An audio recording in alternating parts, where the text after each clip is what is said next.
Full English or croissants and baguettes? Fish and chips or mussels and snails? England or France?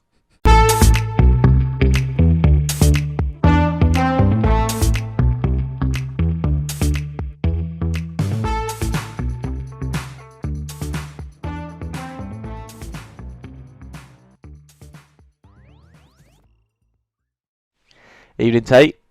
Ethan, Jack, how are we? All good, mate. Big Ben or Eiffel Tower? Great intro, great. I'd go Eiffel Tower. More Yeah, iconic. at the moment with the reconstruction of Big Ben, it's You ever been? Eiffel Tower. What to? Eiffel Tower? Oh yeah, a couple times. Never been. No, really? Never been. No. Nice spot. Nice spot. No, you're all good. All good. Yeah, mate. England into the quarterfinals. So Yes, we made it. here we go. Another episode. Episode 22. 3 Lions roar past Senegal. So in this episode, we'll chat about England versus Senegal, and then go on to a bit of a World Cup roundup, and then an England-France preview. Yes. So similar to the other episodes, but England keep winning, so Yeah. we keep making We'll positive keep going. podcasts. But let's start off the teaser, and here we go. With England set to face France in the upcoming quarter-final on Saturday, can you name the top 3 French goal scorers in Premier League history? Ooh. Okay. So I've got the top 10, if you want to be cocky and name the top 10. But no, can you name the top 3 French Top goal 3. scorers in Premier League history? Alright. And Come back the to it. answers will be revealed at the end of the show. Right.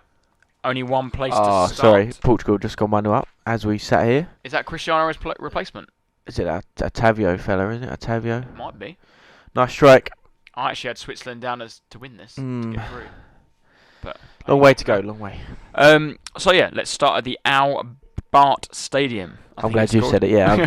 I've not got that down for a Or good the reason.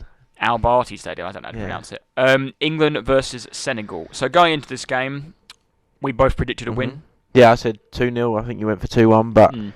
I wouldn't say I was like, it's going to be easy, but I didn't think they'd score, to be honest, and obviously didn't, but I just thought they obviously weren't a bad side. They're fit, strong, they worked hard, and they had a game plan, but yeah, I wasn't too fussed about them scoring. But yeah, 2-1, 2-0, I think a lot of people would have said similar result. So And like yeah. I said, you couldn't really see him scoring, and they didn't really show much threat. I mean, we'll No. get onto it. We'll start with the team selection. Yeah. Your thoughts on that? I'm surprised Rashford was out, to be fair. It was the same team, wasn't it? Saka in, Rashford out, pretty much, Yeah. if I'm Yeah, correct. it was Rashford in. And obviously Sterling wasn't picked for personal reasons. Obviously, that's pretty terrible story that's gone on there. I don't think he'll be back either. No, yeah, He's gone 'cause back to. They've said he's not. He said it. Sorry, yeah. They said if he's gone home, like Sterling's gone home, and they haven't said if he's coming back or not coming back either way. So, and to be honest, I'd be very surprised if he now starts in the quarterfinal, and that, I mean, do you know what I mean, it could be our last game. So, yeah, it's a bit of a random one. I'm sure he's absolutely gutted, but obviously, definitely fuming with what's happened. Yeah. So, and rightly so. It's a bit of an awful story. Yeah, no, the team. Again, you can't really argue. I was surprised, but to see Henderson, I thought he'd go with 2, Bellingham and Rice, and stick with a more considered attacking player. But obviously, he's using Bellingham in that further Advanced role, exactly. But yeah, Rashford out. Rashford unlucky to. Yeah, I think so. He Yeah, could have yeah. easily started, but yeah, again, the squad's very good. I think the players he picks, is fair enough. Like Saka starting, yeah, absolutely, he's good enough, and yeah. What about yourself? No, I echo that when you said about Rashford. I thought he would start. Yeah. I thought he'd probably start over Henderson, but then he's always is a bit more conservative. Yeah. Southgate, which is He's the results speak for he's themselves, proving really, us don't they? correctly So at the moment. So you've got no complaints really. Another win with the team. The only possible one was either Walker or Trippier. I think it was Lineker say he wouldn't have played Walker to rest him because he was so important for obviously the French game, the upcoming French game. But no, I agree with the team. I wouldn't make any changes, and No. yeah, it proved him right. Yeah, and like you said, I think he's obviously probably quite a good thing, but he starts off a game relatively cautious with his selection and how he wants to play, and then within that after that sort of first 15-20 minutes, maybe grows into the game, and then he looks at changes afterwards and towards the second half. But yeah, again, the side was good. I think it's the correct team to go with. Talking about cautious, the team did start slowly, similar to the Wales game, where the first half an hour, 35 minutes were pretty non-existent. Yeah, it was weird, wasn't it? I think the first 10-15 was okay. We had a lot of possession, and we sort of gauging our opponent, weren't we, and what they were going to do to us, how they're going to play, and how they're going to react. But then we had a couple of balls across the box, nothing really threatening, no real chances. And then they're too big. There was a sort of a little bit of a lull period, wasn't it? A bit of a dead period in the game. They had their 2 chances, and I thought, oh God, here we go, like another typical English knockout game. But Saka made 2 good saves. Not Saka. Pickford made 2 good saves. Yeah, very good. But one was from Saka's obviously pass. Yeah, Saka I thought it was handball. To be honest, I thought it was handball, and then I also think that if they'd have scored, surely they'd have looked at that handball, and if it hits his arm, it's handball. But it obviously wasn't given, and he lost the ball, and they had a good chance. But yeah, the one after was the good save, wasn't it? I think. Yeah, it was. He had hit it into the ground, I think. Yeah. And it bounced up, and Pickford made a strong left-handed save, and then maybe Stones cleared it away. Oh no, sorry, from Saka's lost ball, that was the chance where Pickford made a really good save, and then the one where I think Maguire played similar idea, lost the ball. Yeah. They cut it back, and Pickford's come sort of sprawling out and made a good save. But yeah, at that point I was like, oh God, classic England, here we go. But yeah, well then we got the breakthrough, didn't we? Yeah, it might be from one of them goal kicks that because the first goal started from the back, didn't it? With Pickford passing it around, and then it might have been Maguire or Stones found Kane had dropped down deep. Yeah, it was down the left, wasn't it? I think it started with Maguire, he went to Shaw. Yeah, was it Shaw? Shaw into Kane, or Foden or something into Kane. Kane dropped deep, played a lovely ball through to Bellingham, who made the run, and Henderson had then took up Kane's space that he'd left and finished nicely. Lovely goal, wasn't it? Yeah, it's good, and that's what. It was, I don't know, it was just not simple, but it looks simple because we just moved the ball quicker, we went forward, we looked at our best players, Kane, Foden running, Bellingham making runs, and we end up scoring. Obviously, yes, we're not going to score all the time just because we play quickly, but through simple, it sounds really stupid, but if Maguire's got the ball and he's going to pass it to Shaw, just do it. Don't stand on the ball, point, put your foot on the ball, look at Stones, and then just knock it 5 yards. If you're going to pass Shaw, do it. If Shaw's going to pass back, just do it straight away. Don't I hate when they just wait for no reason. It's just so frustrating. But that goal was perfect. Taking 3, 4, 5 touches, and then it's a pass, and one touch out, bang into your foot, bang into your feet. Sorry. But they were taking 3 or 4 touches just to go to the centre back, just to go to the foot, which is fine. But do it, control it. Like you're saying, control it, pass, and then work your way forward. But yeah, and everyone's like, probably sitting like, go forward. But it's not that easy. Football's not that simple. Otherwise, everyone will be just going forward and scoring goals. I mean, in their credit, I think they did mention on commentary as well. But I was quite impressed with Senegal's pressing because they kept 4 up there, 2 strikers, and the 2 wingers were high up.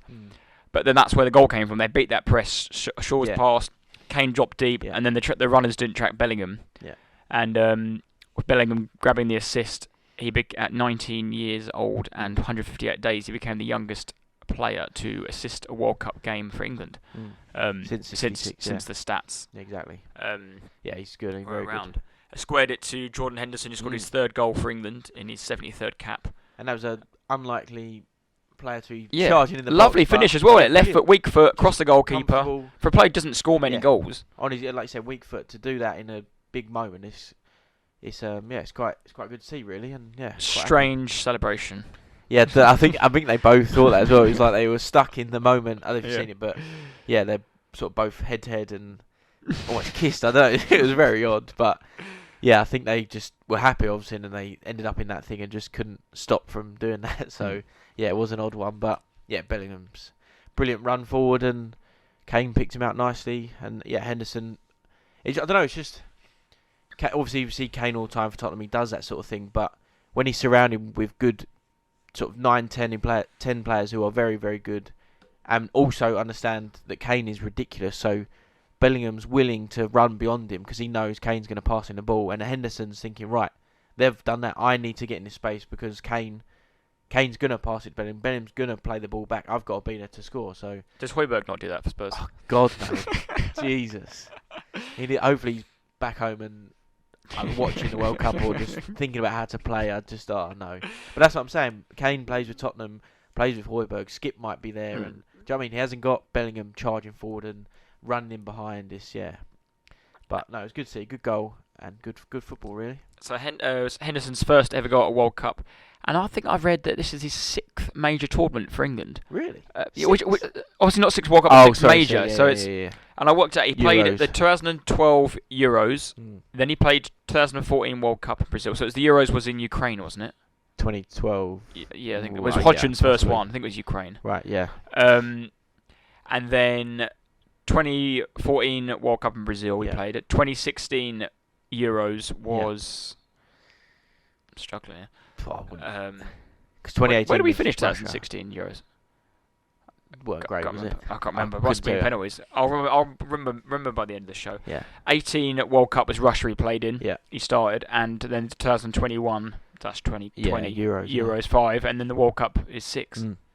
It's quite impressive, and there's a lot of things that come out about Henderson, and as Bellingham's been supporting him and saying he needs to put some respect on his name and all that stuff. But yeah, Henderson became the second oldest scorer at World Cup for England, 32 years old, 170 days, since Tom Finney, who scored against USSR in 1958, aged 36 and 54 days. So. Yeah, and 32 is not even that old, is it, really? No. That, like you're saying, it's, yeah. I'll be 32 in 4 years' time. Yeah. Next World Cup. Yeah, you might make it. You still got a chance, mate. I've just remembered. France 2016. Of course, yeah. Euros. Right, and we lost to Iceland. Oh, God. Was it? That's that's why we forgot about it. Iceland. We don't want to talk about it. Yeah. It's 6 major tournaments. That's quite impressive. It's impressive, isn't it? Not quite. It's like very incredible. Yeah. That is, unheard of. Yeah, no, Jordan Henderson. And I thought we'll maybe get onto it, talking about who we thought was good and stuff. But yeah, I don't watch Liverpool enough. I don't watch Henderson enough. But yeah, in that game of the weekend, I thought he was really good. Really He's good. got that. I think what I like about him is that he's playing. Southgate's picking him to be. He's the cautious player in there. But he's a safety one in that Southgate trusts him and knows him. And he's not a right back. He's not a fifth defender. He's in there. He can't he's scoring goals. He scored 8 goals. Yeah. But I thought that first half it was everywhere. He was covering Saka on the right, then over on the left, covering a bit of right back, and that's what he does for Liverpool. But he covers into that right back role. Then when Trent pushes forward, that's really good. He's obviously a very good player, and you see some videos of people slating him and like from past tournaments. But yeah, you can't argue at the weekend. He was part of the reason we won, and he was very good. And one more thing on Bellingham there. He was the second youngest teenager to start in a World Cup knockout game since Owen did in Argentina. Against Argentina, in '98. Yeah. And where we've got such a young team, that Henderson's experience of being Liverpool captain, played in 3 Champions League finals. He said 32 years old. He's done it. Won the Premier League as a captain. He's done it all really. Yeah. And similarly to the Wales game, as soon as we scored, we looked a far better team.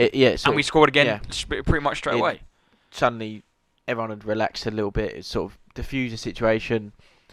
Senegal sort of lost their way slightly, their shape and their plan. And Kane made it 2-0 relatively quickly, didn't he, after?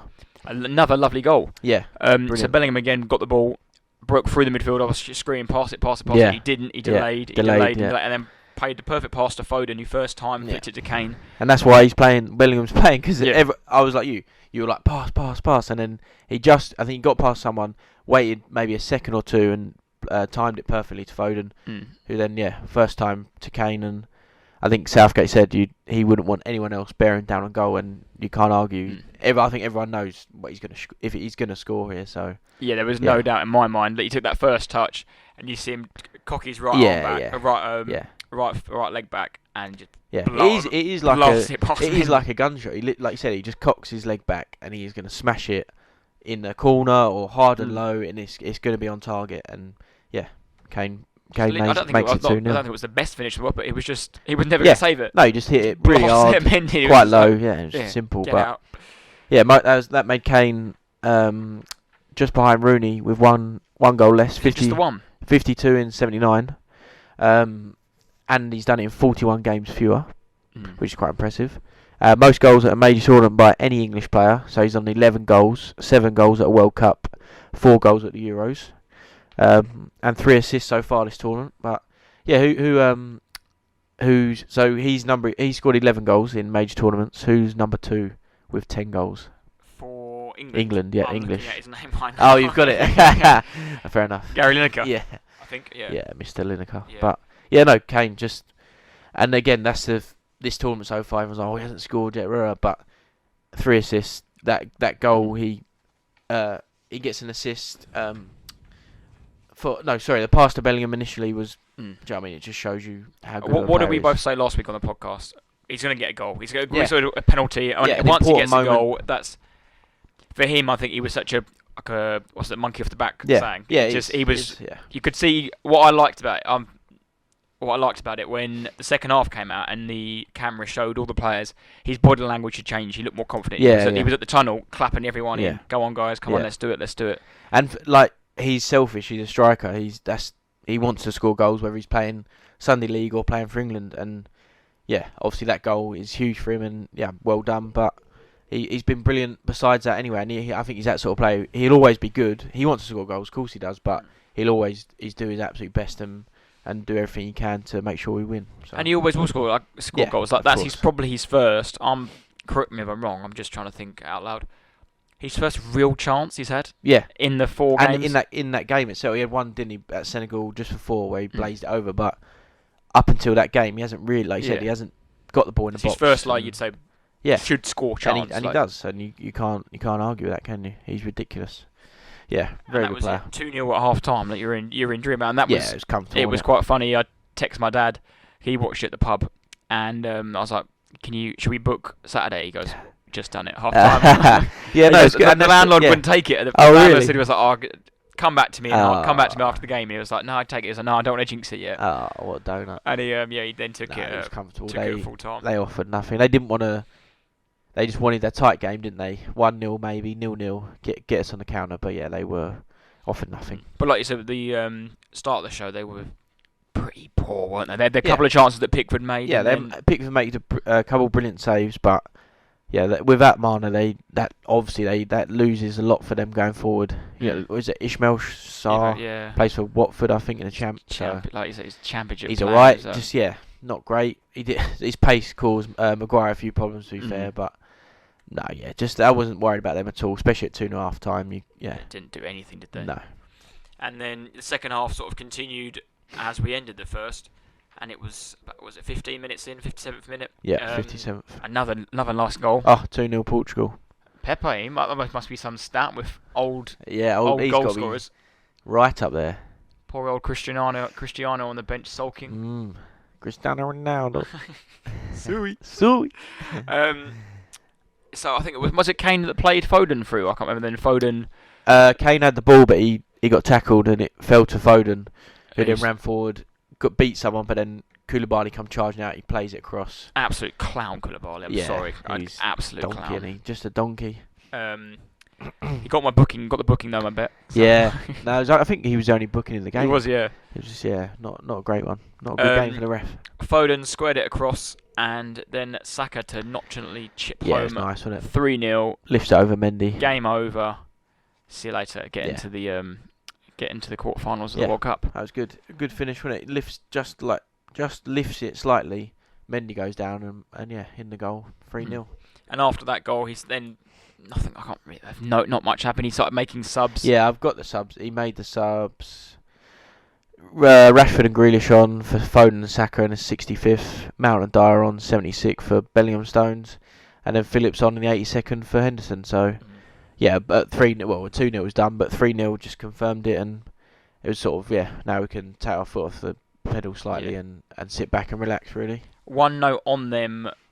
What do you call it? Subs. Sorry. Yeah. I think that was the last chance. The players like Wilson, maybe not Wilson, but Maddison, Gallagher, Cody, probably even Trent, won't get any minutes now. No.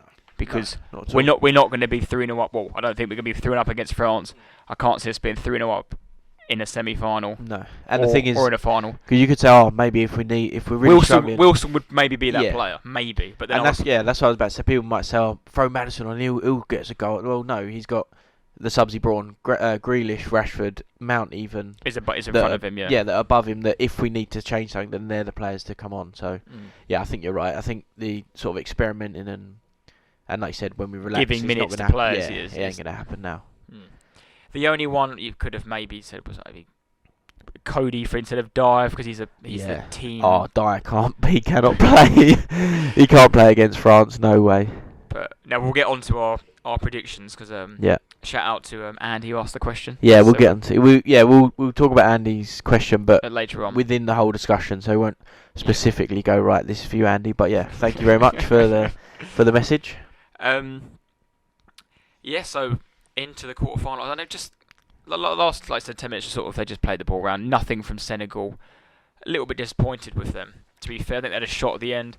They actually ended up having more shots than England. They had 10 shots, only one on target. 39% of the ball, 3 corners. They just didn't do enough. No, in a World Cup round of 16. And we'll talk about the rest as well. But I think a lot of that's just right. Great, these teams have got through the group, but that round of 16 is just. They've just sort of evaporated from they've gone. I know that's what happens, you get eliminated, but yeah, it just seems like you've just forgotten about these sides, like Senegal, even Australia. It was brilliant they got through. Yeah, just weird old setup. But Saka's goal was obviously his third of the tournament, third in 3 games for him. Yep, England's top scorer with Rashford. Joint with Rashford, yeah. England have now scored 12 goals in just 4 matches in this World Cup. And that's the joint most at a single tournament ever. Level on goals, or for England, level on goals with their 12 at the 2018 World Cup. Yeah, and another clean sheet as well. Another clean sheet, yeah. And I thought I'd give Pickford a shout out. He's been good. He hasn't been his usual nutty self, I don't know whether he must got older now or just he's used to the pressure. When he plays or puts on an England shirt, he must just calm down. He must take an extra tablet and calm down, because his club personality and performances are off the charts. But again, when he was needed, pulled off some great saves, didn't he? And one more note I've got on goals as well. England obviously scored 12 goals this World Cup I just mentioned, and that equals their tally set in 2018, the previous World Cup. So they've scored 24 goals in the last 2 World Cups, and that's as many as the 98, 2002, 2006, and 2010 and 2004 combined. Sorry, repeat that again. 98, 2002, 2006, 2010, and 2014 combined. They didn't score 24 goals. Yeah, which is bad. And I've got since Southgate's taken over. After we talk about the rest of the tournament, we're gonna sort of come back to England and the game ahead. But I've got similar things to say. But just on the sort of Southgate argument, if you look at the facts, and I know football isn't played that way, and you watch the game and you have feelings and emotions towards it, but you cannot argue with Southgate. You just can't. And we'll get back to it. But he's doing a very good job. He's all these big calls are coming off at the moment. Yeah. So the Henderson, it was 2 weeks ago. Last week was Rashford and Foden coming on, both scoring. Yeah. One got an assist. This week, Foden getting an assist, maybe 2 assists, and Henderson scoring. Yeah, and again, people wanted Grealish to play, but he's obviously not playing for a reason. You see when he comes on, I think the commentators might have said it, Lee Dixon at the time, but he just comes on and he just waits and waits and waits, plays the ball, then he wants the contact and the foul. But you see Saka, you see Foden, Kane, the way they're playing, that's not what Southgate's asking for. That's maybe why he's not playing, who knows. But like you said, the big calls of leaving Grealish out, even leaving Rashford out again, he's been proven right and it's coming off. So I think does that round up? As I said, we'll come back to England in a bit, I think. Got anything more to add on the Senegal game? No, just good to see 3-0 when. Yeah. I mean, in it's a major tournament, it was comfortable. In the World Cup, particularly, it's when do you see that from England? Like you said, the goals we've scored in those recent tournaments have been awful. So it's good. And the guys got to throw 3 pints around. Yeah, exactly. Croydon and Shoreditch, they were buzzing again. So just a quick one before we go for a break. Hopefully. Because we want to apologise last week for the loss of sound for some users did have. Not too sure what's causing it. We are looking into it. But I think I fixed the issue. Some users on Spotify, if it's still the issue, I did have to delete the app and then re-download it. I know that's a lot of hassle just to listen to a podcast. But it did work on mine and it's worked on others. Yeah. Apple Music sort of re-uploads and it just fixes itself. Yeah. So does all the other streams, annoyingly. But Spotify seems to have some sort of block on it. I don't know why. But we're going to take a quick break, and hopefully you hear us in a bit. Yeah, hopefully. Hello listeners, it's former England and Premier League player Matt Jarvis here. Hope you're enjoying the episode so far. Remember to support the podcast by sharing with your friends and family and leaving that 5-star review. Now come on you Irons and stay loyal. So we're going to move on and talk about sort of the rest of the tournament, like I just said to Tate. But so we obviously recorded the pod last week, and within the week from then to now, a lot's happened, hasn't it? Basically, the final group games were played, start of the round of 16's begun. So yeah, and just quickly on the groups as such, the big exits, if you like: Belgium, Uruguay, Denmark, and Germany. Really, weren't they? Were the four sort of notable names. Germany, especially, just had a. How good was that evening of football? Was it Japan versus Spain and Germany versus who did Germany play? I can't remember now. They had Costa Rica. Costa Rica, yeah, I think it was. But they'd already obviously got beat by Japan, Spain, and then there was that one stage in the game where both Germany and Spain were out. That was good. But no, Germany was a big. I didn't expect much from them, but I thought they'd got to get through that group. I think that's what most people would have said, Spain and Germany to go through. But yeah, they're definitely in a little rebuild and starting with different players and basically don't have a striker and trying to figure things out. But yeah, surely still good enough to get 4-6 points against Costa Rica, Japan. But yeah, Japan proved them all wrong and finished top in the end, didn't they? And like you said, that thing you just mentioned, no striker, seems to be affecting a lot of these teams. And it's quite a theme round the quote-unquote big teams. But I haven't really been impressed with that many teams. I look at Brazil, France and England, I would say, are the three. Argentina don't really impress me too much. No, Argentina's a strange one. They're a very good team, but because they have Messi, they have that Messi factor. He's the only one. They've got a 35-year-old carrying a really average bunch of players, I think, from watching them. I wouldn't say, I'm obviously, yes, if we played Argentina in a quarter-final, semi-final, the final would be, yes, you'd be nervous and worried, but yeah, I'd be more concerned with France, Brazil, even by the looks of things, Portugal. They got some very good players, so yeah, I don't know. Argentina. So I put a poll out on the Instagram and on the Facebook. What did you vote for? It was put Holland versus Argentina. I said Argentina. I've gone with Argentina. I think Holland will do them. Do you reckon? Yeah. Yeah. Holland's a strange one, aren't they?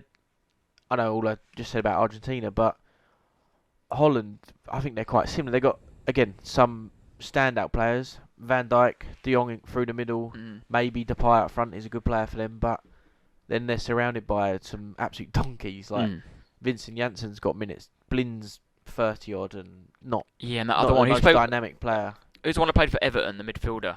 Klassen. Yeah, he plays. Their goalies I know it doesn't mean they're bad players, but yeah, their goalies got a quite few journeymen old in there. Yeah, it's a bit of a random old player. Again, I wouldn't be that concerned about them, but with them, they almost look like us, I think, slightly. Maybe us of 2-3 years ago, where they're very pragmatic and he works on like Van Gaal works on the counter, and they've got their setup, and we just sort of we don't want to concede. Then we'll try and score goals, but. Yeah, we'll get on. I think we'll get on to their game if you want against USA, the round of 16. Yeah, so what a goal the first goal was, wasn't it? Yeah, brilliant. Oh, 20. I've got it here. So Depay scored 20 interrupted passes, most on record since 1966 for Holland, and it was just probably one of the goals of the tournament. I think by far, it was brilliant, wasn't it? From man of the match, back to the front. Denzel Dumfries with 2 assists and 1 goal. I remember watching at PSV when I went a couple of live games there. He's some athlete. Yeah, he's like the epitome of a right wing back who's just modern day, just quick, up and down all the time. Just a real handful. Yeah. United States should have opened the scoring with Pulisic, missed that sitter. That could have changed the whole game. Yeah, I was quite disappointed. I wouldn't say obviously I don't support USA, but yeah, I was just quite. Like exactly that, just disappointed USA. I expected a lot more. I thought it'd be a closer, they put up more of a fight, and yeah, they just seemed to. They got through the group. They're obviously over the moon with that, and then, like I said, these teams, Australia, Senegal against us in the round of 16, just Just fell away, by the wayside, didn't they? They just sort of pressure stopped. maybe gets them. That was the end of their tournament. Argentina beat Australia 2-1. Mm-hmm. Another Messi goal. A shocker from Matt Ryan. Yeah. And then Australia then scored a deflected goal, what made the game open for 10 minutes. Yeah. And they could have got an equaliser right at the last minute, but Emi Martinez made a good save. Yeah. Australia's the furthest Australia have got in the World Cup. Is it? They once before in 2006 they reached the round of 16, got beat by Italy, who went on to lift the trophy. Round of 16 again this year and beat by Argentina. But yeah, Australia. They were similar to. They did themselves justice. Yeah, to get out of the group is, I think, incredible for them. I was watching at my dad's, and the commentators were saying these players play for St Mirren. Yeah.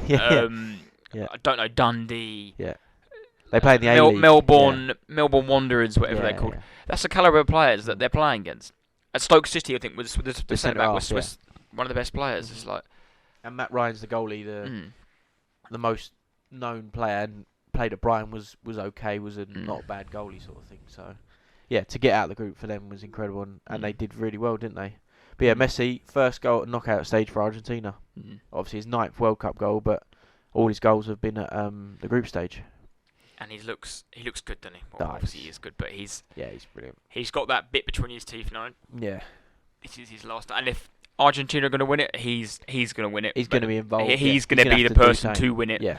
He's either, if he hasn't scored, he's set up everything. Yeah. Like he's everything, and you see it in the videos, don't you, and photos and things that come out from Argentina, but they are literally Messi. They are not. It's not Argentina. It's just we want everything for Messi. Yeah.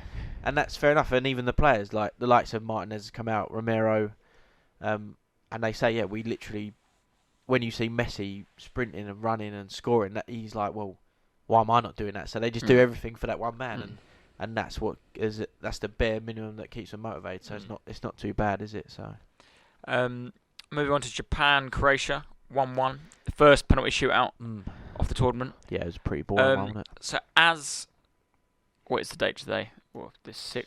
6th of December. We're on, all the knockout games are going to be finished by the end of this podcast. We've had 2 extra times, no goals. Are you listeners still sure you don't want golden goal? Yeah. Yeah. I didn't watch either. I haven't actually watched either of them games, but were the extra time snooze fests? Oh, because exactly, no one wants to concede. No one wants to be a goal behind because they know scoring is so hard. So get golden goal back. Golden goal would be chaos. It'd be like the Ghana Uruguay game at the end of the group. What's the head of FIFA called? What's his name? The ball Giovanni something. Get golden goal back. It would be brilliant. And if it ends, golden goal, you still play 15 minutes each half, and if it ends, you go to penalties. Yeah, so you don't lose penalties. You've got more drama. Yeah, you've got more drama. Brilliant. It would be brilliant.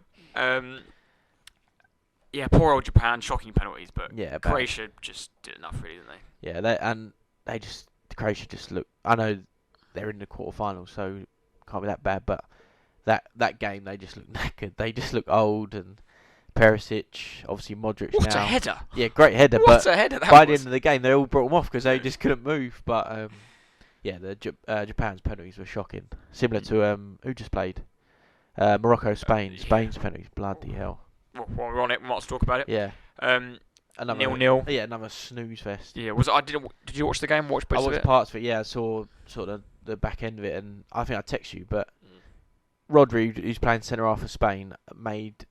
I think it was the first half extra time. At that point, he'd already made about 180 passes. 180. You know how ridiculous that is? That's 2 a minute. That is pathetic. That is absolutely pathetic. And you can say, it's brilliant and they keep possession.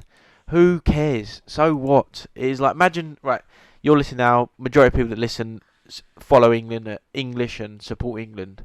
Imagine Maguire making even 100 passes. The other day in the group, he made like 90 odd, and even that was painful. People were throwing their beer everywhere then, so let alone more than 100 in a knockout stage. Just painful.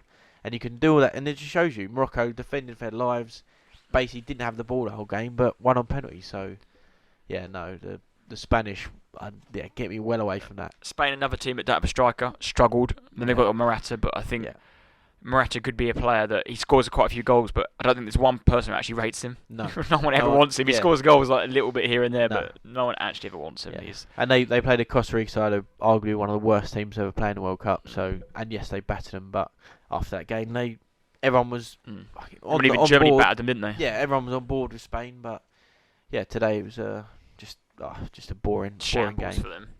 But yeah, very good for Morocco. Hakimi with a winning pen. What a pen! Awful silly at the end though. What's that? The penguin dance. Oh yeah, the penguin. Sorry, yeah, that's poor. Awful. But no, fair play to Morocco. I think they're the first ever North African side to get through to the quarterfinals. I think. I think that's there's not many. There's Algeria and Egypt. I think the other two. And they're the only, they're the non-European South American side left in the tournament, aren't they as well? So. And I think that's the fourth ever African team to get to the quarterfinal. I'm trying to remember what I heard on ITV before I left to come down to the bunker. And then last night's game, Brazil-Korea. Neymar's back. Yeah. My guy Neymar. I'm gutted about that. I know we all did our previews and we put a bit of effort in and he goes and gets his ankle battered on the first game. I was like, I was so looking forward to watching him. He's such a good, a fun player to watch. I know he goes down easily, but it doesn't really bother me. How good was that Richarlison goal? Ridiculous. Just ridiculous. Everything about it. Yeah. His control and then the ball gets played across, so he runs over it and gets the return. Yeah, brilliant. If you're 4-0 up in a World Cup round of 16 game at half time, is there such thing as too much dancing? This Roy Keane. Yeah, we can talk about it. I'm not that fussed about the game. Korea are terrible. Son was crying, shock. Brazil through, done. The game should have stopped. Son's crying. Yeah, the game should have stopped at half time and that's it. But yeah, the dancing, I don't mind it at all. It is what it is. But Roy Keane and the dinosaurs, Souness and whoever else, please stop. Give it a rest. Just had enough. I don't mind a bit of Brazilian samba. I wouldn't say I'm against it, but the manager getting involved is a bit on. That's a bit weird. Imagine the Charleston dance. Yeah, Southgate at the weekend just doing the griddy. Well, once Rashford plants one in, but down the touchline. Yeah, I wouldn't have the manager getting involved, but the dancing and all that, it just is what it is. It's that culture, isn't it? It's the same as Senegal with 3-0 down and the fans are just doing their swang and clapping all game. No, it's fine. That's what the World Cup is around, though, isn't it? It's not just people. I'd rather see that than see idiots throw their pints around. Exactly. What is Roy Keane? Why is Roy Keane even there? He's Irish. They haven't qualified for a tournament for God knows how long. They're not in this tournament. He's talking about England for a start. He's moaning about Brazil. Just go to your library at your house, read a book, close your eyes, don't turn on TV. In the bin. Yeah. So from Brazil to the second favourites, France versus Poland. Poland had a chance to open the scoring, but then as soon as Giroud scored, that was it. Yeah, 50-second French goal, wasn't it? 50-second, and now the all-time leading goal scorer for France. Very impressive record, to be fair. 116 caps, 52 goals. 116 caps, 52 goals. He beat the record in 7 games less than Thierry Henry. Yeah, he's just one of those players, I think, just some achievement. With the national side, he's just very good, isn't he? Plays a role, knows his role for a start. When he plays, he's number 9. He's got players like Mbappe, Griezmann running for him, setting him up, and he's just got to be there to put it in the back of the net. And his goal was good, wasn't it? He sort of hit it into the ground and it went over the goal. It was a nice little Learnt finish. that from Mesut Ozil. Yeah. He used to always do that. And then the man of the moment. Yeah, Killy. If you've seen Daniel Sturridge, oh my God, some of his stuff. I could have put him as loser of the week for that. Killy. Mbappe, Killy. Oh, it's awful. Is he doing what Scott was doing? I don't know. He needs to. Wherever he's doing it, he needs to stop. He's in Australia, isn't he? I think he plays for some Australian team. He's lost his mind. I love the plot down there. But yeah, Mbappe scores twice. What a goal! Well, both of them were. Yeah, that second goal, it just there's no need to put it in the top corner like that. Just disrespect. Yeah. Just whacked it in there. Yeah, he's the first player to score 9 World Cup goals before the age of 24. He is phenomenal. Incredible. Is that beating Pele? Didn't he beat Pele's record or something like that? Well, he's. Or was that last week? He's the youngest to score 5 knockout goals at a World Cup since Pele in 1958. Oh, that's it, yeah. So And he's now got, Golden Boot, number yeah, 5. five. So I he's think ahead. 2 clear, isn't he? 2 clear of everyone else. Yeah. There's like a group of players on 3, aren't there? Yeah. I have the group here, but for them who want to know, it's Messi on 3. These are all on 3, by the way. Messi, Richarlison, Olivier Giroud, Enner Valencia, Bukayo Saka, Cody Gakpo, Alvaro Morata, and Marcus Rashford. So Kylian Mbappe's goals against Poland on Sunday were his 250th of his professional career in his 360th game, reaching this tally in 150 fewer games than Cristiano Ronaldo and 19 fewer than Lionel Messi.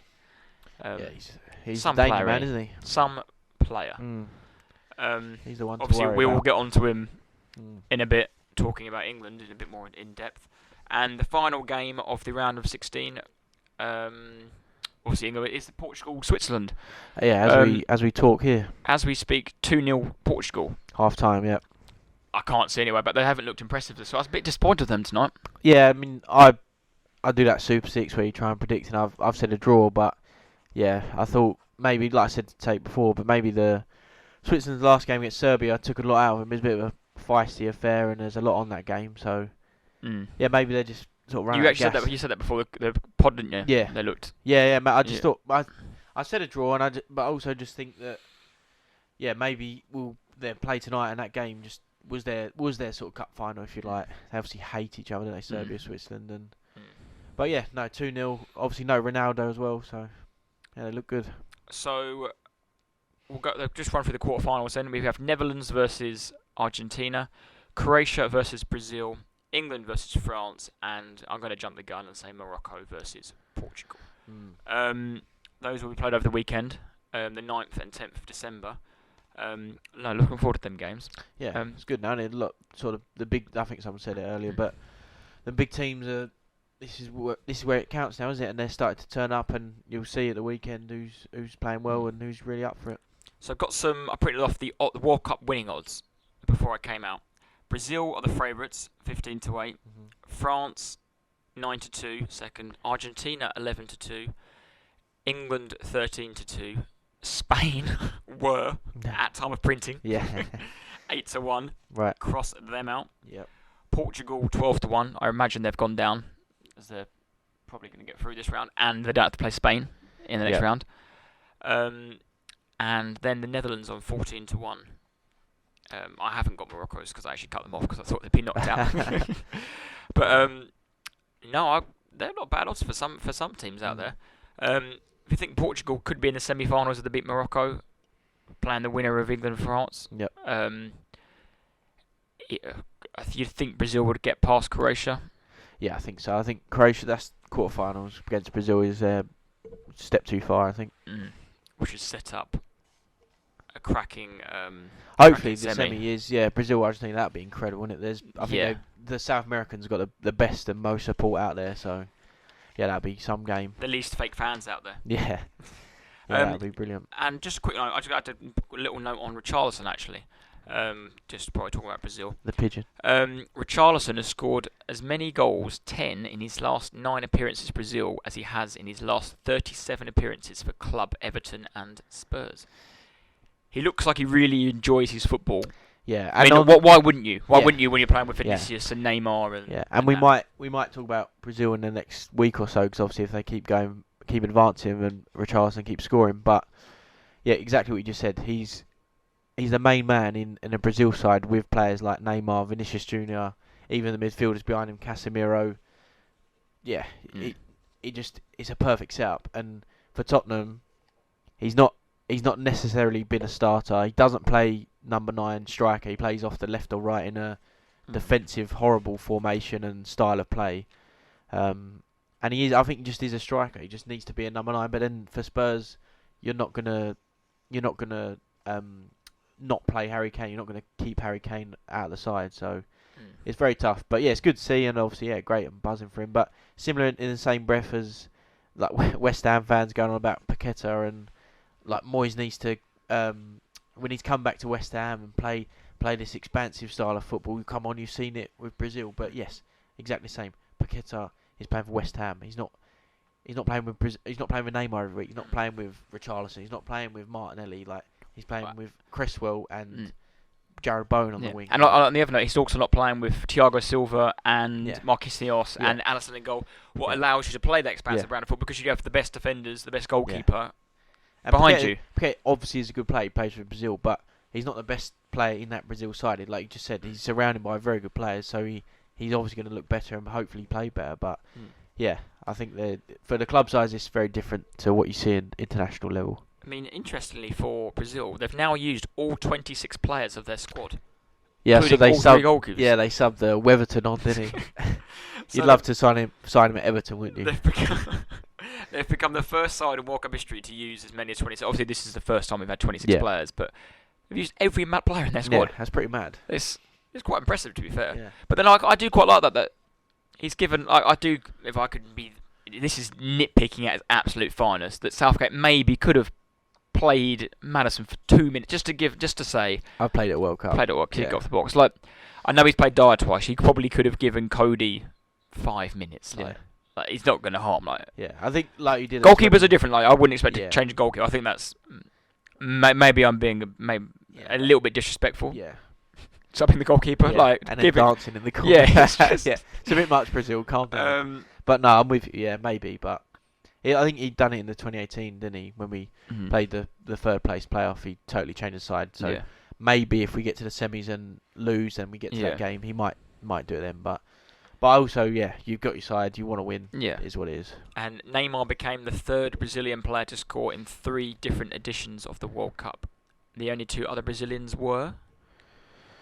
Sorry, what was that? Neymar became the third Brazilian player to score at 3 different World Cups. Right, and the other 2. Was it the original Ronaldo? Yep. And there's one other. Pele. Of course, yeah. What I'm trying to be all like tactical. Yeah. Of course, it's Pele. I'm glad he's back. Yeah. For those who remember, he was my shout for player of the tournament, Golden Boot, young player as well, wasn't it? And.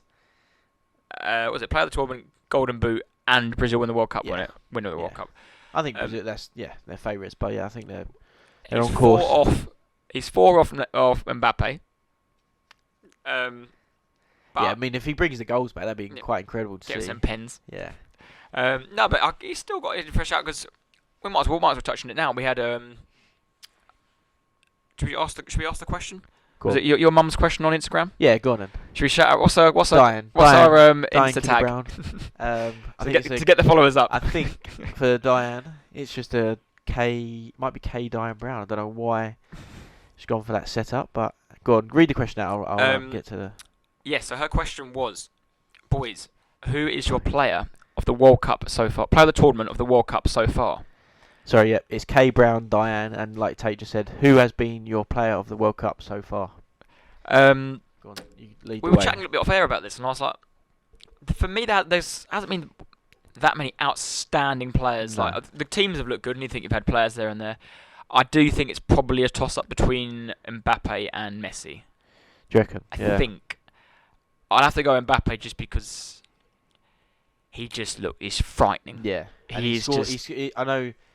It's not all about goals, but he scored 5 goals. That's two more than anyone else in 4 games. Yeah, and when like you said, when he's playing, his pace and his skill and his dribbling and running off the ball is exactly that. It's just frightening. It is quite scary. Well, I say 4 games. He barely played in the 3rd game, did he? No. But they rested. So it's they 3 and 5 and 3. Mbappe, Messi's turned it on slightly, isn't he, for Argentina as well? I don't know. I think I'm sort of more focused on England. I think, and like you said, no one's grabbing the World Cup and going, right, I'm here, and this is what's happening. Maybe Mbappe's doing. I'm not really taking much notice of it, but yeah, England-wise, maybe Kane's been very good. Bellingham has been very good. Saka's been very good. But then again, he's changed the team. Yeah. He hasn't played all the time, so I don't know. So it's a difficult question. I think a lot of people would lean towards Mbappe and Messi. Yeah, I think they're the obvious picks. Yeah. But I'd have to say Mbappe. I think I'd have to say Mbappe. Or Killy. As D Studge would say. I think that rounds up the rest of the World Cup so far. A little catch up. Have you got anything else to add? What are we talking about? Rest of the tournament? No, I think we'll come back. Yeah. I hope this has been recorded. Otherwise, we've just wasted 25 minutes of our Otherwise time. we're in trouble. But yeah, we'll come back. Sort of going to England, France, really. Yeah, we'll have the preview, and yeah, we'll see you in a bit.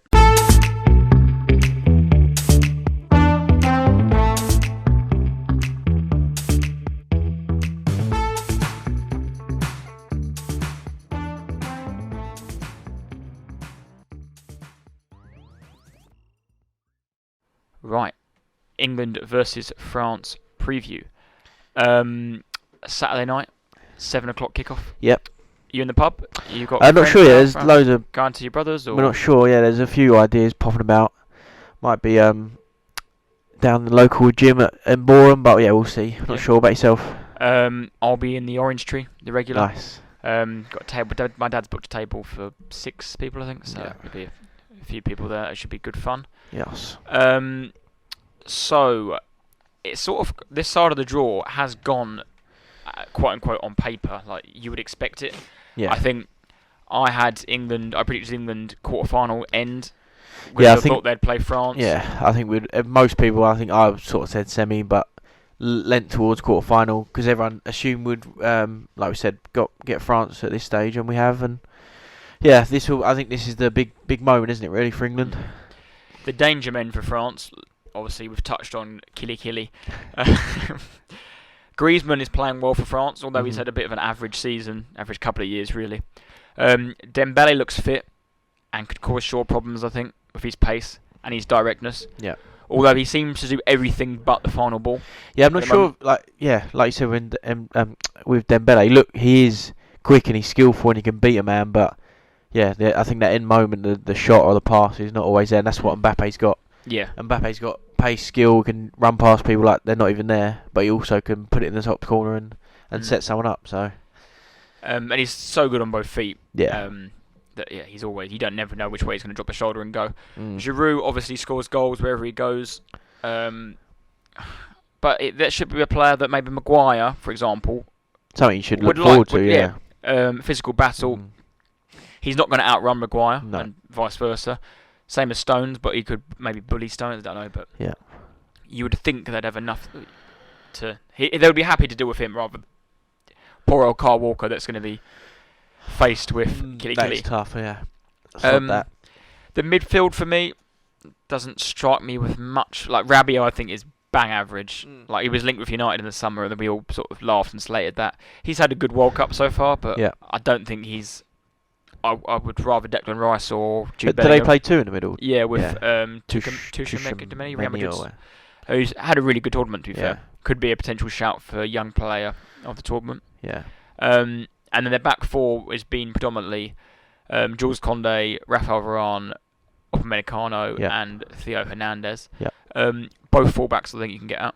Hernandez is good going forward, not great defensively. And Koundé is out of position. Yeah, he's as a centre right half, back. isn't he, normally? So I do think your Sakas and your Fodens could get at them, and that would be a ruthless success. Kane should have no fear against these lot at the back. Varane is obviously a fantastic player, a great career, but his time in the Premier League has been underwhelming. Yeah. Hasn't been great. Harry Kane should not fear playing against them, and Harry Kane I don't think fears playing against any defender. No. The goalkeeper I think is trash. Yeah. Lloris. He was lucky against Poland. You see every time he came and claimed the cross and dropped to his head and. Yeah. No, France are the favourites and they're dangerous. They're probably one of the 4-0. What did happen? As you were talking, they just slotted one away.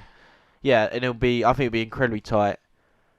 But I'm not saying we're going to win. This could be we're going to beat France, but we should not be worried about France, or not worried, but we shouldn't all. That's not all we should be thinking about. They need to be thinking about us, and I'm sure they will be. But yeah, and I like that attitude, and that's the exact attitude I would like Southgate to go into.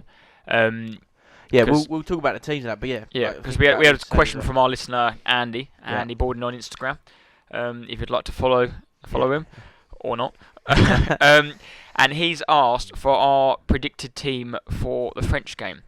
I'm really, really, really hoping he doesn't revert back to 5. No, and that's what my question is. Does Southgate go back to 5? For example, what you said last week. Basically, Trippier in, Henderson might come out, or he it might even take Rice out. Who knows? But Trippier in, slot Walker, Maguire, Stones, and then Shaw left back. I hope he doesn't do that, and I hope he stays. My for that question and what I would hope for is essentially what he's been doing. The last team that played against Senegal. Yeah, I would just keep it the same. I would not change a player. No, not at all. Keep it exactly the same. We beat Senegal 3-0. Beforehand I necessarily wouldn't have had Henderson in, but it worked. We played well. I'd keep the team exactly how it was and go with 4. Basically 3 in the middle and Foden, Saka, and Kane up front. Yeah, like I said, I wouldn't change a thing. I want to continue playing on the front foot, 4 at the back, match them up. They play 4 at the back, match them up. Yeah. Don't be afraid. Just don't. There's obviously you have to play with a bit of caution with, and I think England naturally will sit back a bit more and give them the ball. But realistically, this might sound outrageous to the listeners. Mbappe is the really only one I would think is their main. It's obviously their main threat. I think England can't. He's the only player that England can't match in terms of ability on that pitch. I don't think the goalkeeper's pretty even. The fullbacks are the set like. It's not like, but when you play Argentina, you worry about Messi. When you play France, you worry about Mbappe. They're 2 world-class, elite-level players. But yeah, I just hope we don't go into that game and Southgate is like, right now 5 at the back and we defend. Thank you for the question, Andy. And whilst we're on questions, we'll go over to Jim Hyde's question. Is it Jim Hyde _ I think on Insta? And he's asked, what should Jude Bellingham do next in his career over the next 3 years in terms of moves or potentials? Yeah, I think before the tournament as well, obviously there's a lot of hype around him and people were looking at him already. Liverpool were sort of front runners, I think, and still are. And then Real Madrid got thrown in the hat. City, obviously, with all the money. I think maybe Chelsea and even I would say Newcastle with all the money they've got. What about the leaders of the Premier League? Well, no. If you're top 2 and fighting for it, then yes, but you just won't pay the money. Oh, you haven't got the money for it.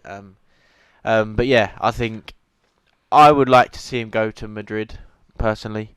I wouldn't want him go to Liverpool to make them better, or anyone in the Premier League, because he's not going to come to Spurs, so he's going to make everyone else better. But yeah, I think he's went to Dortmund early on. He's obviously doing well, showing at this World Cup how good he is. I think Madrid in the summer. I think in Real Madrid in the summer would be good to see.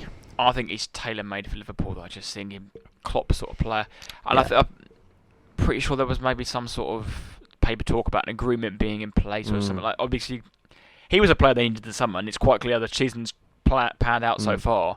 They missed that energy in midfield, and he could be the long-term. Oh no, yeah, I think he'd be ideal for Liverpool, and yeah, he'd fit the bill without any questions asked. And I'm sure he personally wants, as an English player, an English footballer, he wants to come back to the Premier League and play, and he's more than capable of playing for the best teams, isn't he? So yeah, I Price think tag at least £85 million, at least. Yeah, I'd say 90 to 120 million pounds. You think what was Sancho?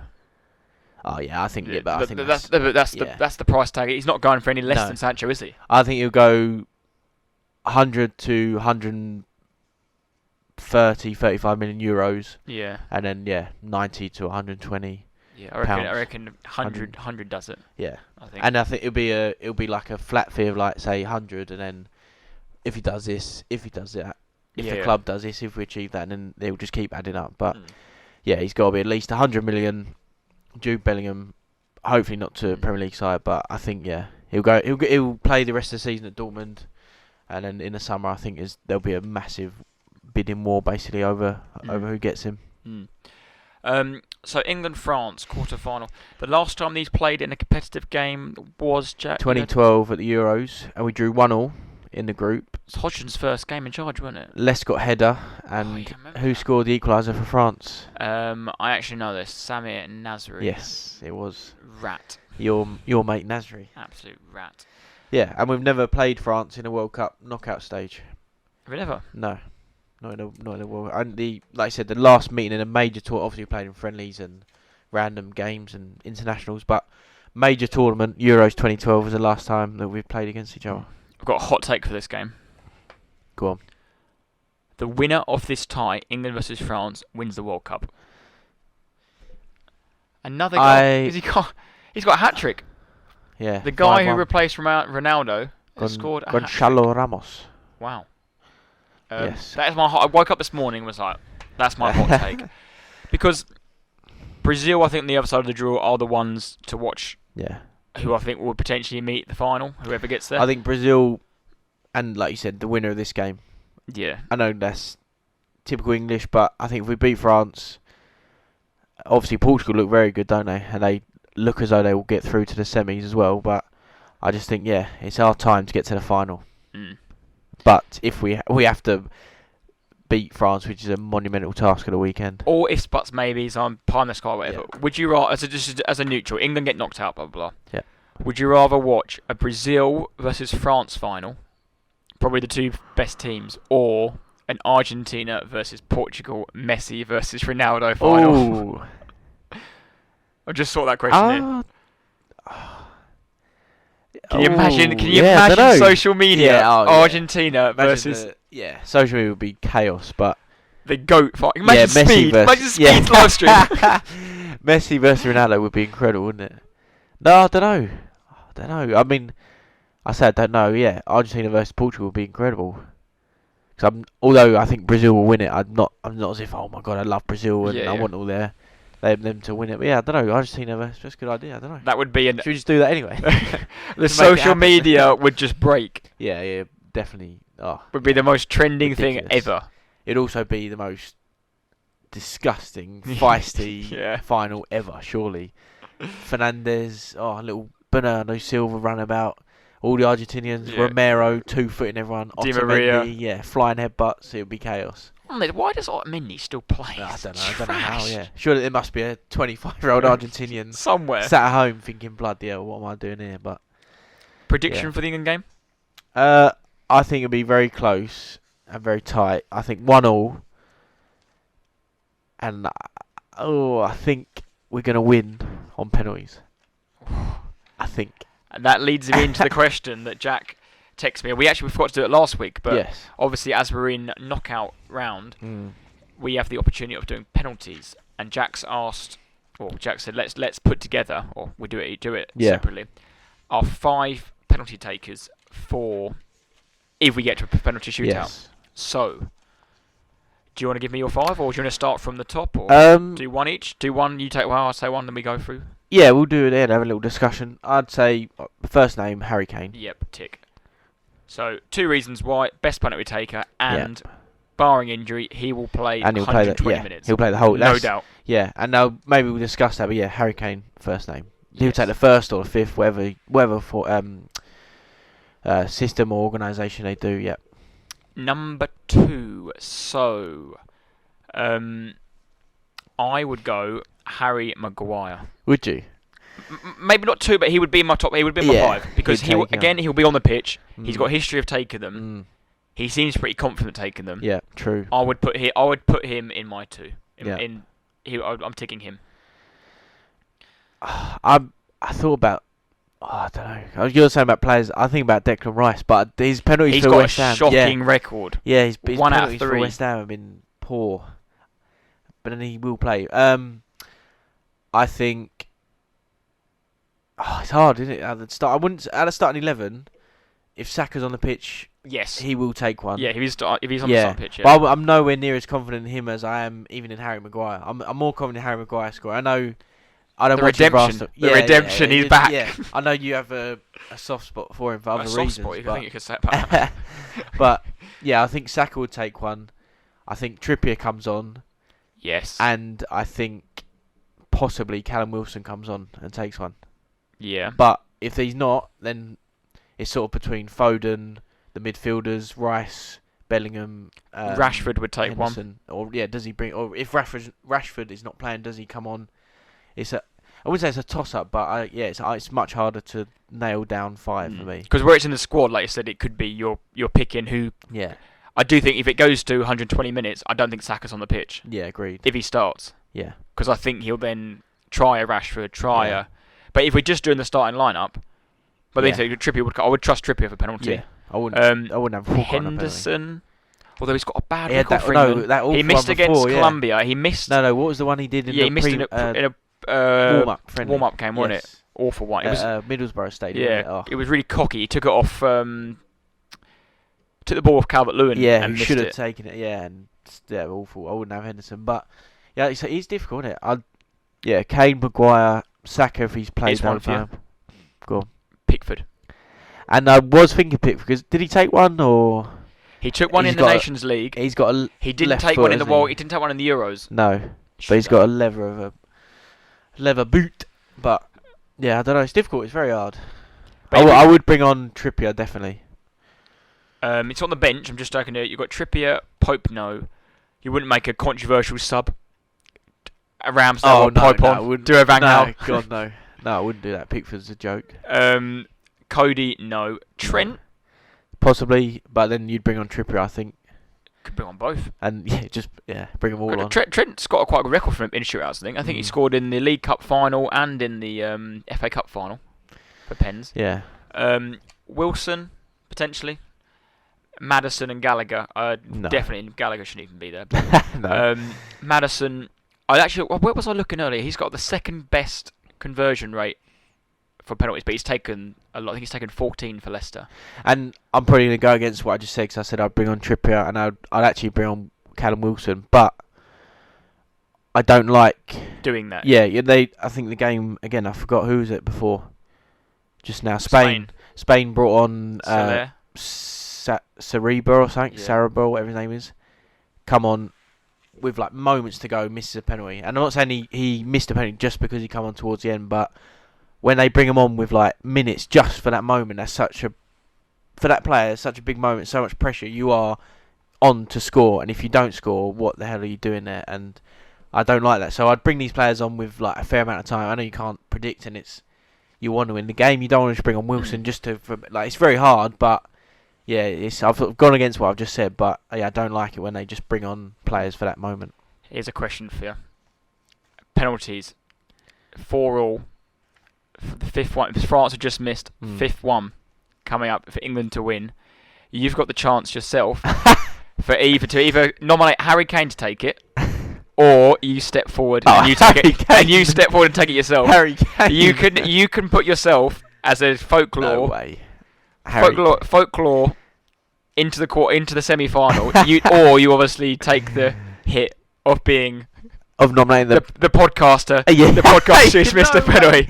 Harry Kane every day of the week. You won't want to take the glory. No, no chance. I would die from fear. Panenka Loris. I would die from fear. I would melt into the ground. Just give Loris the eyes and give him the finger. I mean, I'd finger to the lips. I'd definitely back myself against Lloris, but no way. Harry Kane every day of the week. Nah, you gotta take it. You gotta take it. There's no way you're sitting across from me and saying yourself, Harry Kane. Oh, I would. Yeah, I'd take it. No, you wouldn't. Mate, for an embrace by Saka, I just turn around and run straight to him. Just do the ad. That was for you, B. For you, B. No, there's no way. Harry Kane. Knee slide, shirt off, knee slide. Oh no, you got to step up and take it. No, you got to get yourself. Harry Kane. No. If it's anyone else, I would back myself. But no, if I had the choice to pick Harry Kane, then yes, it's Harry Kane every day of the week. My prediction then. Yeah, go on. What you got for us? Well, I have said England are going to get knocked out at this stage, and I don't want to be negative, so I'm going to be positive, and I'm going to say England win 1-0. 1-0. I'd be very impressed if we keep them out. 1-0. Could be completely wrong. Yeah. I think it's gonna. It could be clipped or whatever. I do think it's going to be a tight game. Oh yeah. I can't see it being end to end. Yeah, it's going to be ridiculously tight. As we watch Ronaldo. CR, he's just come onto the pitch. We've just seen a picture of Georgina, his lovely girlfriend. 5-1, Portugal. Ronaldo to take all the glory. I can't remember the last time he scored a free kick, so this is probably going to hit the wall or go over the bar. But it would be quite nice if it went top pins. Switzerland 5-1, that is poor, isn't it? Very Another poor performance from Here we go. Country. Sui hit the wall. Sui straight against the wall. Cheers. Yeah, no, I think very, very close game. If we keep him out, if we keep Mbappe from scoring, Giroud from scoring, we've got a huge chance. But yeah, it's going to be tense here. It's going to be a classic World Cup, especially World Cup fixture. Would be great for a neutral to watch this. So someone obviously. Yeah, I think so. Would be I think that's definitely the standout tie of the quarters. Yeah. For me, and then followed by probably Holland, Argentina. Yeah. And just quickly on some bits about England. So we reached the quarter-final, 10th time England have reached this stage, twice from Southgate. And it's the consecutive World Cups as well, since Southgate's joined as well, so that's obviously quite good. Before 2018, England had never won a knockout fixture of any description since 2006. And the biggest of all ifs, if we beat France, it's the first time ever that in consecutive World Cups we've reached a semi-final or more, and it would be the first time in 3 consecutive major tournaments that England have reached a semi-final or better if we win. We won the '66 obviously World Cup, and then the Euros after we finished third after reaching the semi-finals. But like I said, 3 major tournaments in a row if we get to the semis, and it's just more evidence for Southgate, really. I'm not saying he should stay in the job, but all the naysayers and negative people around Southgate, I think you're wrong. I will say, in their defence, this is the games that perhaps he has got it wrong in terms of his in-game management. Maybe the start of lineup's been right, but when it was tight against Croatia, 1-1 going extra time, just nothing. There was never I think he got outmanaged, and then similar to Mancini when it was 1-0, and that second half was dire, wasn't it? Of that Euros game, just needed a spark maybe somewhere, and maybe people will always go, you're damned if you do, damned if you don't on the penalties. Should he have brought Rashford and Sancho on for them? There is. But that is a moment that if he'd have done it and worked, then you'd like, wow, what a manager, what a bloke. Those are the small points in game, in big games, where his doubters will say he's got that wrong. Yeah. A more proven manager at a higher level will excel there. That's but I think the weekend that's the one, and it's the big. But every call he's made so far, you can't argue. It's been it's been right. I think that pretty much. I think a nice little round up. Obviously, big game at the weekend, isn't it? Really for England. Come on, England! Where's a pint to throw? Yeah, I need to get a big old pint of Heineken or Carling, whatever they do. Lob it round the bunker. Just throw it at a wall, and then throw one at Tate as well. So, yes. So now that brings an end to the preview. We've got a quick winner or loser. Yep. Just start with your winner. Yep. Simple one for me. Harry Kane, first goal this World Cup against Senegal. Got to 52 goals in 79 appearances. Becomes England leading goal scorer in major tournaments with 11. Like I said before, all these stats, but 3 assists so far. Yeah, just he had a very, very good game. Was man of the match against Senegal. Brilliant performance. Just is a fantastic player. And so I haven't really seen all that everyone. Oh, no, red kick.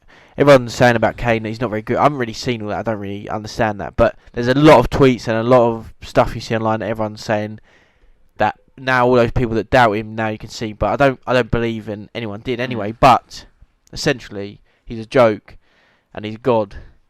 And Harry Kane is phenomenal. So, winner of the week, Harry Kane. Great one.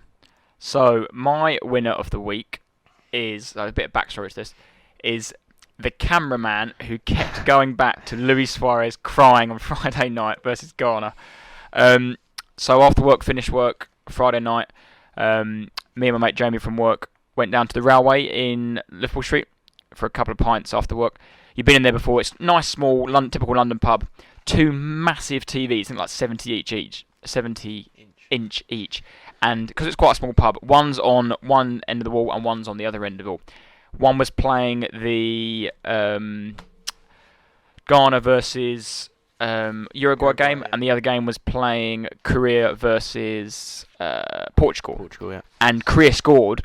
What one in? Then we're like, oh, what does that really mean? And then I didn't realise what it actually meant was that that Uruguay needed to score again. Yeah. And they had Suarez on the pitch, and you could just see him just like falling into his back of his chair, crying, stressing, couldn't get a penalty. And to see such a horrible, horrible bloke just upset on a Friday night. His life is done. You're 3 beers down, no dinner. You're just smiling because you're happy anyway. And just to see him upset, what a way to start the weekend. No, it was good. Vile man. But well done to the cameraman who persistently, every time ball went out of play, straight to Suarez. You can see him so distressed. It was easy money. Inject that into my veins. No, good. What about your loser of the week?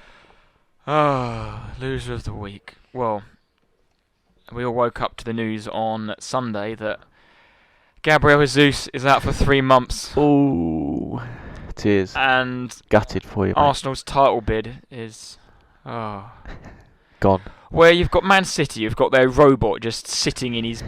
But he's sitting Charged right now. up. But he's sitting in his... But he's got a single bed at home in a jet black room with like monster stickers. Oh yeah, no mattress. Yeah, it doesn't sleep with mattress. Monster stickers on the wall with like empty cans. I bet his room reminds him of something like how the Dragon would sleep in.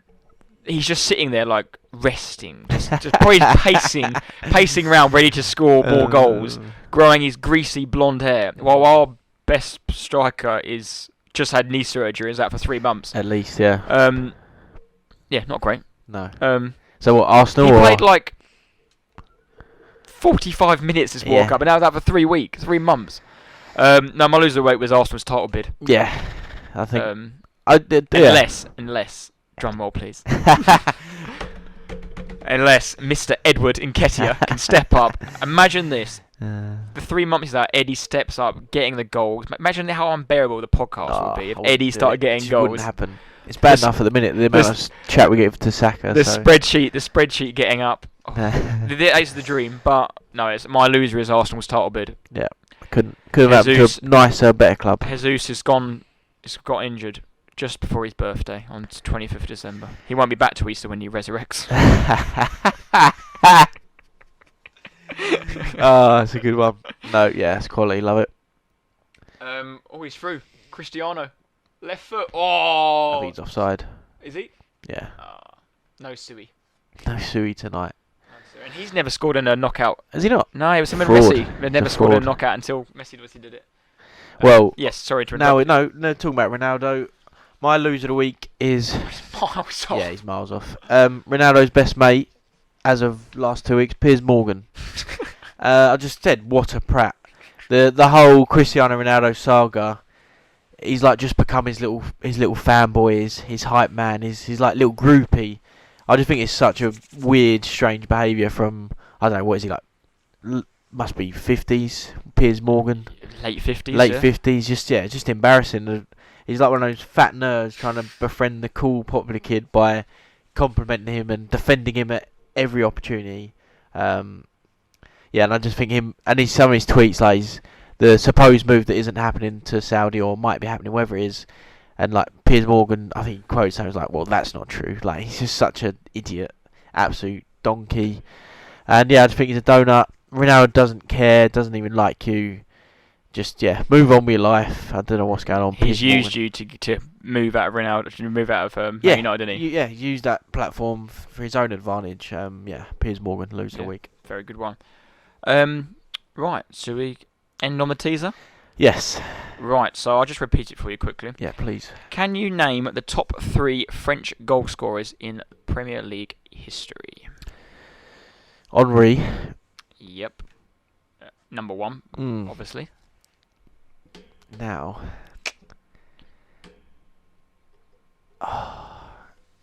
Henry's got to be 1. Yep. I don't think Giroud is top 3. I think it's older players.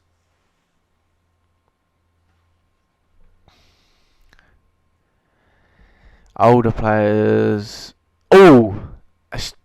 classy. Streets won't forget. I'll go with Anelka. I didn't think you'd get that one. Is he up there? Number 2. Oh. So, Henry's 1, Anelka 2. French. On this list, there's absolute ballers, to be fair. Yeah, I bet it's full of them. And some real surprise ones as well. I'm not going to Martial. Is Giroud top 10? He's got to be top 10. Yeah. Martial's got to be up there, surely. Martial's top 10. I'm going to go French. Giroud. Number 3, or 90 goals. He's not Giroud, is it? Olivier Giroud. Is he? Yep. Oh, get in. Get in. Thierry Henry, 175. Nicolas Anelka, 125. Olivier Giroud, 90. 85 on number 4. Louis Sarr, yes. He come in mine only because he played for us for a brief moment. Banged in goals. Everton, wasn't he? Number Decent. 5, Eric Cantona. Cantona, yep. Number 6, Robert Pires. Pires. Who else? Let me Number have 7 was Martial. Martial, yep. Have you got a bar of soap so I can wash my mouth out when I say this person's name? Alexander Lacazette. Oh, I did think of him, but yeah, top 10 baby. Number 9, Steve. Steve!